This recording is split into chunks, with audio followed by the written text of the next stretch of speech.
So guys, ito po ang tinatapingan kong guma guys oh. Update ko na sa inyo. Ito po ang aking sariling gumahan. Okay ba ang aking pagtaping guys? Comment kayo sa ilalim. Yan oh guys. Pero mahina ngayon ang ano ng guma kasi wintering. Mahina po ang yan, mamahina yan. Basta ganyan. Ang hina po ng guma, March, April, May at June.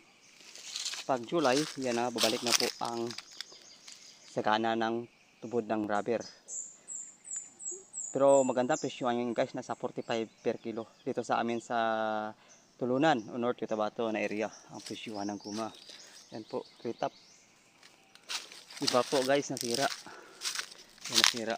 Hindi tayo prepare na toppers pero maganda pa rin ang guma. Yan, walang acid guys kasi mainit dito sa amin sa Mindanao. Sa North Cotabato. Yan po guys oh.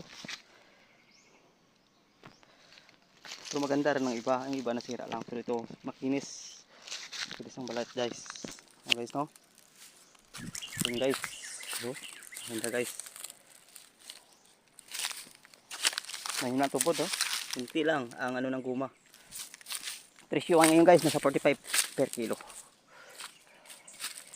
Ayan guys. So, rubber. Pero ganda ng aking pagtapping guys. Makinis. At maganda. Oh, tingnan nyo.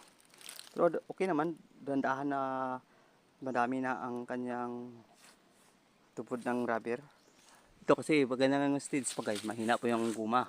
Yung malit ang dahon at namulaklak. Ayan, mas mahina pa yan. Basta ang transmission ko July talaga. Malakas na ang ano ng guma. Yan lang muna ang update sa inyo guys. Oh, sa aming guma. Ganda guys.